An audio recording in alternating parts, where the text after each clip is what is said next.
Hey guys, and welcome to another video in our Tribulation series, where we talk about different topics as young believers and how we overcome our trials and tribulations through our testimonies.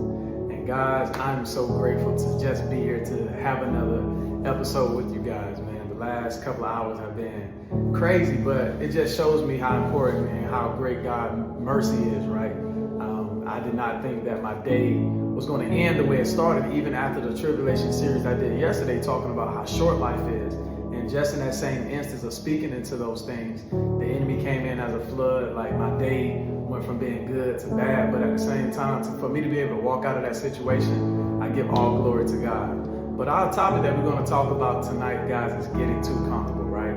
I think a lot of us are not really considering things when we're doing it. Like, we think about tomorrow, like, oh, I can put that off, or take it easy, you know what I'm saying? I'm gonna take it easy, or I'm gonna deal with this next shit. Like, it's not a priority.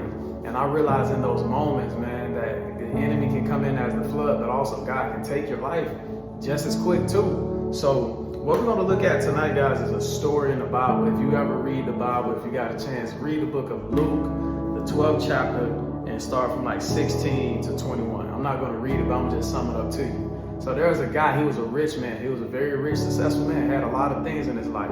And he had a large harvest. So right back in the day, a lot of people, their money was their land, the things that they grew on their land. And he was like, man, verse 19 says, "And I will say to my soul, soul, thou hast much goods laid up for many years. Take thine ease, eat, drink, and be merry." Then verse 20, check this out. "But God said unto him, Thou fool, this night thy soul shall be required of thee. Then those shall those things be which thou hast provided."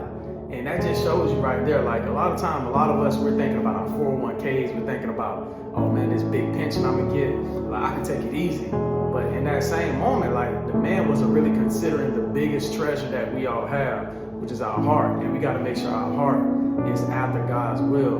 Because if you even go to the book of Matthew, the 6th chapter, verse, where it says from verse 21, "For where your treasure is, there will your heart be also." And I think a lot of times I had to like think about, like, man, where my treasures are. Like, what am I really valuing down here, right?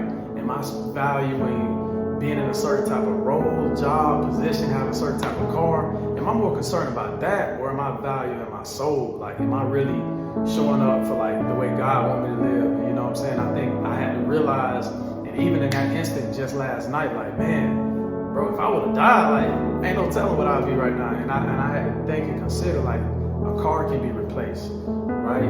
Money can be replaced. Things can be replaced, but my soul, like, if I would have died, bro, that would have been it. So I had to tell myself, and I had to really think and consider, like, where are my treasures? What am I really holding value to? Am I really more so concerned about a position, a job, or having time to really spend and love on those who love me? You know, am I showing up for myself? Am I not showing up for those who have been supportive of me? So I'm just in a very reflective state, guys. Like, if anybody who's ever been in any accident or anything that you can look at and be like, dang, I got out of that, regardless, minor or small, because I've seen people with less car injuries not walk away. Like, I'll take being sore right now versus being dead. So this is just something I wanted to consider today. Like, just really didn't even know what to talk about, what to say, but I just knew that I appreciate everybody who has sent out prayers, who checked on me, because all that stuff really does matter. Like, at the end of the day, to know the value that you have in other people's lives, that make a really big difference. But the biggest thing that I want to value is making sure that my soul is in alignment with God's will,